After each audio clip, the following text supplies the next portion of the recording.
तो इमरान खान के जो करीबी हैं डॉक्टर, उनके द्वारा की जा रही अमरुल्लाह सालेह ने ऑपरेशन आत्मनिर्भरता का प्रतीक है, भारत का ऑपरेशन आत्मनिर्भरता का प्रतीक है। इस वक्त की बड़ी खबर, सीज़फायर ने पाकिस्तान को बचाया। सालेह का ये बड़ा स्टेटमेंट दरअसल जो राष्ट्रपति हैं अफगान के पूर्व उपराष्ट्रपति, उन्होंने पाक की आलोचना करते हुए ये बड़ा बयान दिया था कि सीज़फायर ने आखिरकार पाकिस्तान को बचा लिया। पाक का ऑपरेशन एक प्रोपेगेंडा साबित हुआ है।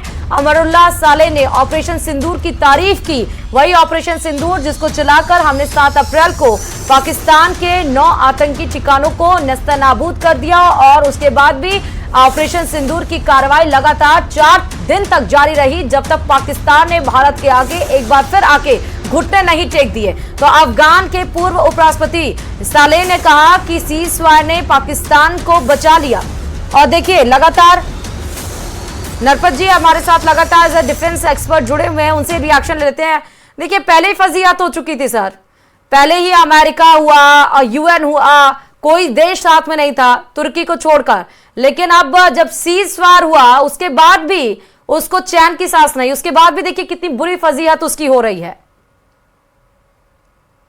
देखिए मैं आपको यही कहना चाहूंगा कि इनको पहले मेरे ख्याल से और जो दिख रहे हैं अमेरिका ने समझाया, अमेरिका ने इनको कुछ पैसे भी दिए, उस कंडीशन पे इनको आईएमएफ का लोन भी दिया कि तुम जो है शांति से बैठ जाओ और अपने इस पैसे से देश का जनता का भला करो और अपने देश में अपने लोगों का उनको खाना खिलाओ, रोटी खिलाओ, कुछ तो अपना आर्थिक स्थिति को ठीक कर लो।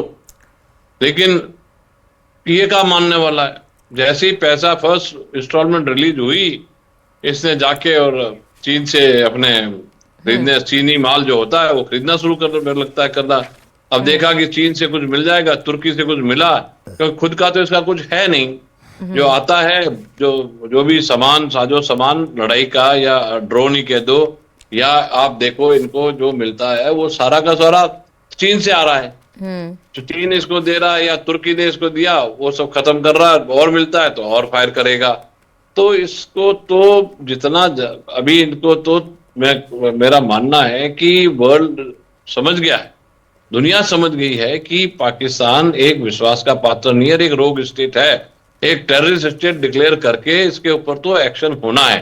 लेकिन अब ये चाहता है कि इसका सत्यानाश हमारे हाथों ही हो, जैसे कि अपने गीता में बार बार कसम। चलिए एक और बड़ी खबर, रियासी में सलाल डैम खोल दिया गया है। इस वक्त की बड़ी खबर, चेनाब नदी पर बने डैम के कई गेट खोल दिए गए हैं। हालांकि जो संधि थी इंडस वाटर की वो अभी भी बरकरार है सीज़फायर के बाद भी, क्योंकि अपनी संप्रभुता, अपनी अखंडता को बचाए रखकर ही और अपनी शर्तों के आधार पर ही कल डीजीएमओ यानी कि डायरेक्टर जनरल मिलिट्री ऑपरेशंस के द्वारा जो दोनों देशों के बीच में संघर्ष विराम किया गया, लेकिन भारत ने अपनी शर्तों के अकॉर्डिंगली ही इस सीज़फायर को स्थापित किया है। और इन सब के बीच में धोखेबाज पाकिस्तान के लिए चेनाब नदी पर जो बने डैम थे वो गेट खोल दिए गए हैं। गेट खोलने से पाक में खतरा बढ़ सकता है, क्योंकि खबर ये भी बीच में आई थी, क्योंकि इसके पहले भी हमने सलाल डैम के 2 गेट खोले थे, लेकिन अब और रियासी में सलाल डैम के गेट खोले। चेनाब नदी पर जो डैम था उसके कई गेट खोले। देखिए सर राजपुरी जी, 2 सवाल मेरे जहन में, अभी जो हमने एक बड़ी ब्रेकिंग फायर की कि जेल में बंद है इमरान खान, लेकिन उनकी जान को खतरा बना हुआ है। आसिम मुनीर ने वैसे ही पसंद वो नहीं करते हैं और इसलिए जेल में डलवा दिया, लेकिन जेल में भी इमरान खान को राहत की सांस नहीं है। दूसरी बड़ी खबर ये कि हमने अपनी शर्तों पर यह सीज़फायर स्थापित किया और उसकी बानगी रियासी में जो सलाल डैम के गेट खोले गए हैं वो बताता है। देखो ऐसा है कि कल रात आपने जैसे इन्होंने एक हरकत नगरोटा में करी, हाँ। और 2 दिन पहले आपने देखा कि सांबा सेक्टर में 7-8 आदमी घुसाने की, हाँ। क्योंकि इनके पास भाड़े के टट्टू हैं। ये खुद इनकी जो सेना है खुद तो लड़ नहीं सकती, क्योंकि ये तो खुद तो पूरे टाइम अपने शौक पूरे कर रहे हैं, अपनी प्रॉपर्टी बना रहे हैं, अपना घर, अपने फार्म, अपने बच्चों को विदेश भेजना, इनकी तो सेना पूरी उसमें लिप्त है। तो इन्होंने कहा भाड़े के टट्टू हमारी लड़ाई लड़ रहे हैं तो इनको ही भेजो, ये हमारी लड़ाई लड़ेंगे। तो उनको बीएसएफ ने अपने सांबा सेक्टर में उनको ठोक दिया और वो हो गया। फिर इन्होंने कहीं से एक के दुक्के घुसा के कोशिश नगरोटा में करी। तो इनकी जो हालत है के खिलाफ की है, आतंकवाद के खिलाफ ही उन्होंने जंग छेड़ी थी और उसी वजह से आतंकवाद को खत्म करने के लिए इस ऑपरेशन का नाम सिंदूर रखा गया था।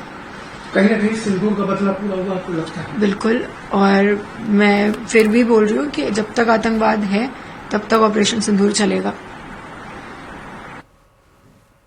तो देखिए, पहलगाम का जो अटैक हुआ था जिसमें कानपुर के द्विवेदी परिवार के एक बेटे की डेथ हुई थी, उनकी पत्नी ने बताया कि ऑपरेशन सिंदूर क्यों चला था। लगातार देखिए हम रिएक्शंस लेना है। राजपुरे सर प्लीज अपनी बात को कंटिन्यू करिएगा।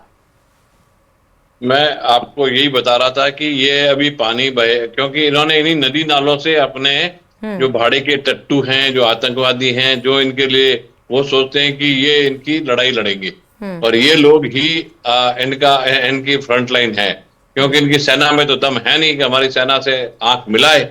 तो इन्होंने इनको भेजने का तरीका था, अब वो नदी नालों में पानी आ जाएगा, फिर ये इनके कम होने के चांस है, कुछ एक दो खत्म हुए हैं। तो ये इनकी सोची साजी, और जो भी आदमी वहां सेना के खिलाफ है या सेना को समझाता है कि पागलपन नहीं करो, उसको ये जेल में डाल देते हैं। जैसे इमरान खान ने इसने बीच में इसको मुल्ला मुनीर को बोला था कि आदमी ठीक नहीं है, तो बाकी लोग समझे नहीं और विपक्ष से इसको लेके आए। ये तो वो एक पागल आदमी है जिसकी स्टेटमेंट आप जब से देखो कि हम तो दो बिल्कुल अलग हैं, हमारा उनका कुछ नहीं, हम तो इस पे बने हैं। उसके अपने मसूबे हैं कि मेरे को एक्सटेंशन मिले, मैं जमा रहा हूँ, मेरे को प्रॉपर्टी मिल जाए, मेरे को जो फॉरेन एड आएगी उसका पैसा लेके ही ये अपने आप भाग जाएगा। पहले वाले भी इनके जितने भी सीनियर अफसर हैं, इनके अध्यक्ष सब बाहर बैठे हुए हैं, कोई दुबई, कोई सऊदी, कोई अमेरिका में, कोई यूके में जाके इन्होंने वहीं बसना है और वहीं अपना काम। तो इनका तो उद्देश्य अलग है। इसी कारण ये इनको मालूम है कि एक प्रोफेशनल वेल ऑयल्ड मशीन जो अपनी भारतीय सेना है, तीनों सेनाएं हैं, वो जिस ढंग से काम करती है, जिस ढंग से वो काम कर रही है, उसके आगे टिक नहीं पाएंगे।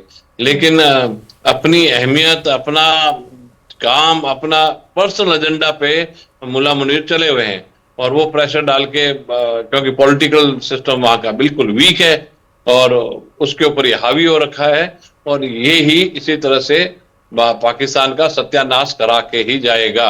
जैसे दुर्योधन ने किया था, अपने पूरे कौरवों को, भाइयों को 100 को मरवा के ही खुद फिर सही अपने पानी में जाके छिप गया था। तो उसी तरह से ये तो रिपीट है। और गीता में जैसे लिखा है, भारत वो देश है जो गीता को फॉलो करता है, कर्म धर्म है और अन्याय नहीं सहना है और अन्याय का जवाब देना है, और धर्म की रक्षा, जो हमारा कर्म धर्म, हमारा धर्म है कि देश के लिए लड़ना, उस धर्म का पालन भारतीय सेनाएं करेगी और बिल्कुल इनको मुंह तोड़ जवाब मिल रहा है। नहीं सर, वो तो हम कर ही रहे हैं, कर्म धर्म सबका पालन हम कर रहे हैं। लेकिन ये बताइए कि पाकिस्तान ना जिसका कोई धर्म है, ना जिसका कोई कर्म है, और जो जिहादी है, असीम मुनीर को अगर हम जिहादी बोले, जिहादी मुनीर, तो कोई उसमें दो राय नहीं है। लेकिन ये अचानक से सीज फायर की जो उनके अंदर जो ये सोच आई सीज फायर की, वो कैसे आ गई? क्या चीन ने प्रेशर बनाया कि भैया चीन का ज्यादा इन्वेस्टमेंट है, तबाह हो जाएंगे, तो चीन फिर क्या करेगा? आर्थिक प्रेशर के मतलब प्रेशर तो वो झेल ही रहा है, और इतना कर्ज अगर डूब जाएगा तो चीन फिर क्या करेगा? और अमेरिका का तो प्रेशर आ ही रहा था। अमेरिका ने खुद ही IMF के द्वारा उनको किया फंड कि जाओ, थोड़ा सा पैसा हम तुमको दे देते हैं और जाकर तुम अपने आप को, अपने देश को बचा लो। या बलूचिस्तान और जो 4 फाड़ हो रहे थे पाकिस्तान के अंदर, वो एक अहम वजह मानी जा रही है। वजह इन्होंने मेरे एनालिसिस से और मेरी सोचे कि चीन इसमें इन्वॉल्वमेंट अमेरिका का आया। इन्होंने अमेरिका से, डोनाल्ड ट्रंप से स्टेटमेंट आए और वो दिया, तो मेरे को लगता है कि चीन को वो थोड़ा पचा नहीं। चीन ने देखा मेरी अहमियत कम हो जाएगी, तो चीन ने तो मेरे ख्याल से सीज फायर तोड़ने का पहला, तो मुझे ये लगता है कि प्रेशर, चीन कुछ करेगा तो अपने हथियार की टेस्टिंग वेस्टिंग यहीं कराएगा इसके पाकिस्तान के पास। हाँ। और जो अमेरिका की तरफ झुकाव और जो ट्रंप ने स्टेटमेंट दिया, ठीक है, उसका ये रिएक्शन हो सकता है। सर आप अपनी बात कंटिन्यू जरूर करिएगा, लेकिन वक्त हो